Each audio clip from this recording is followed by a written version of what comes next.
നമസ്കാരം Chelsea fans, football fans, welcome back to ചെൽസിക്കാരൻ channel. Latest transfer news, അതായത് latest അല്ല, ശരിക്കും പറഞ്ഞാൽ ഇന്നലെയാണ് ആ ട്രാൻസ്ഫർ ന്യൂസ് വന്നത്. പിന്നെ ക്ലബ് വേൾഡ് കപ്പിന്റെ ആദ്യത്തെ മത്സരമൊക്കെ ആയതുകൊണ്ട് ഞാൻ കുറിച്ച് വീഡിയോ ചെയ്തില്ല. മലിക് ഫൊഫാന എന്ന് പറയുന്ന 19-20 വയസ്സുകാരനായ ഒരു ബെൽജിയം ലിയോണിന് വേണ്ടി കളിക്കുന്ന ഡുവൽ ഫുട്ടഡ്, ടിപ്പിക്കലി ഒരു ലെഫ്റ്റ് വിങ്ങർ നമ്മൾ ടാർഗറ്റ് ചെയ്യുന്നു. ബെൽജിയം അങ്ങനെ ഒരു രാജ്യത്ത് നിന്ന് നമുക്ക് വേണ്ടി കളിച്ച ഒരു റൈറ്റ് ഫുട്ടഡ് ലെഫ്റ്റ് വിങ്ങർ നമുക്ക് ഉണ്ടായിരുന്നല്ലോ.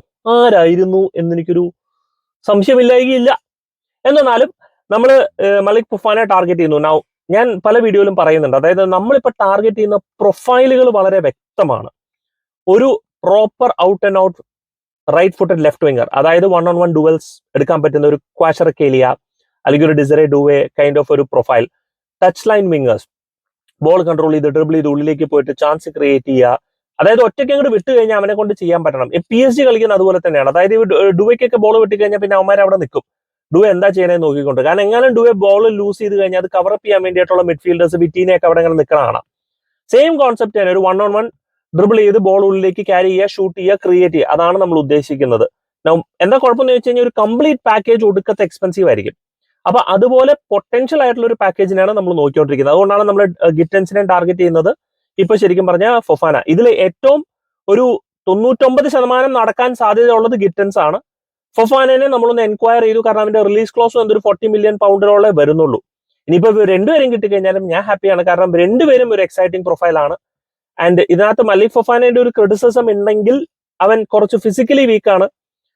പ്ലേയേഴ്സിനൊക്കെ അവനെ ജസ്റ്റ് ഇങ്ങനെ സ്ട്രഗ് ഓഫ് ചെയ്ത് കഴിഞ്ഞ് കഴിഞ്ഞാൽ അവന്റെ ഇത് പെട്ടെന്ന് ബോൾ മേടിക്കാം എന്നുള്ളതാണ് ഒരു വീക്ക്നെസ് ഉള്ളത്. പിന്നെ ഒരു 20 വയസ്സ് പയ്യനാവുമ്പോൾ അത് കുഴപ്പമില്ല, അവൻ ഇനി ഫിസിക്കലി അവൻ ഡെവലപ്പ് ചെയ്യും. പക്ഷെ ഭയങ്കര എക്സ്പ്ലോസീവ് വിങ്ങർ ആണ്, അവന് ക്യാരി ചെയ്യാം. അവനൊരു വീക്ക് ഫുട്ട് ഇല്ല, അവനൊരു ഡുവൽ ഫുട്ടഡ് പ്ലെയർ ആണ്. അവന് റൈറ്റ് വിംഗിലും കളിക്കാം, ലെഫ്റ്റ് വിംഗിലും കളിക്കാം. പക്ഷെ ലെഫ്റ്റ് വിംഗിലാണ് നമ്മൾ അവനെ ടാർഗറ്റ് ചെയ്യുന്നത്. അവന്റെ ലെഫ്റ്റ് ഫുട്ടഡ് ക്രോസും ഷോട്ടും ഒക്കെ അടിപൊളി തന്നെയാണ്, അതിലൊന്നും കുഴപ്പമില്ല.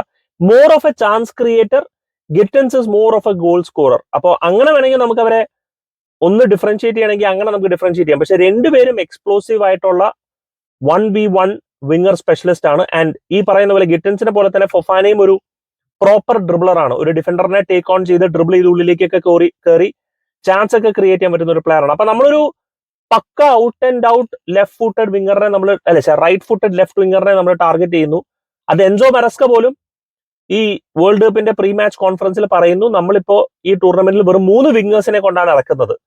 എന്തെന്നാലും ഇപ്പൊ ഈ അടുത്ത സീസൺ പോകുമ്പോൾ നമുക്ക് തലവേദനയില്ല, കാരണം നമുക്ക് എസ്താവോ വില്യനും കൂടെ ടീമിലുണ്ട്. അപ്പോൾ 3 ലെഫ്റ്റ് ഫുട്ടഡ് വിങ്ങേഴ്സ് ഉണ്ട്. ഇപ്പുറത്തൊരു 2 റൈറ്റ് ഫുട്ടഡ് ഫിംഗേഴ്സിനെയും കൂടെ നമ്മൾ ടാർഗറ്റ് ചെയ്യേണ്ടി ഉള്ള സാധ്യത കൂടെയാണ്. Tyrique George may not be ready. അവൻ ഇനിയും കുറെ ഗെയിം ടൈം കിട്ടണം. ഒരു പ്രോപ്പർ ലോൺ പോയി കഴിഞ്ഞാൽ അവന് ഡെവലപ്പ് ആവാനുള്ള ഒരു സാധ്യതയുണ്ട്. ഈവൻ ദോ ടൈറിക് ജോർജും ശരിക്കും പറഞ്ഞ ഈ പറയുന്ന പ്ലേയേഴ്സിന്റെ പ്രൊഫൈലിന്റെ പ്രായമായിട്ടുള്ളെങ്കിലും അവന് കുറേം കൂടെ ഗെയിം ടൈം കിട്ടിക്കഴിഞ്ഞാൽ ഇനിയും ഡെവലപ്പ് ആവുമെന്ന് ഞാൻ വിശ്വസിക്കുന്നു. അപ്പൊ അതുകൊണ്ട് ടൈറിക് ജോർജിനെ ലോൺ വിടുന്നതായിരിക്കും നല്ലത് എന്ന് എന്റെ ഒരു thought process. Maybe Maresca thinks otherwise, I'm not sure. അപ്പൊ ഇതാണ് ഇപ്പോഴത്തെ ഫൊഫാനയുടെ ഒരു case. Good profile, good targeting. I'm not surprised. ഈ പറയുന്ന ഒരു ലിങ്കപ്പിൽ സത്യം പറഞ്ഞ ഒരു സർപ്രൈസ് എനിക്ക് കാണുന്നില്ല, കാരണം പ്രൊഫൈൽ വളരെ വ്യക്തമാണ്. ഇനിയൊരു ചോദ്യം എന്റെ മനസ്സിലുള്ളത്, ഇനിയും 2 പ്രൊഫൈലിനെ നമ്മൾ ടാർഗറ്റ് ചെയ്യുന്നുണ്ട്. ഒന്ന് ഒരു വേഴ്സറ്റൈൽ ഫോർവേഡ്, അതാണ് എക്കിറ്റിക്കെ, ജുവാവോ പെഡ്രോ.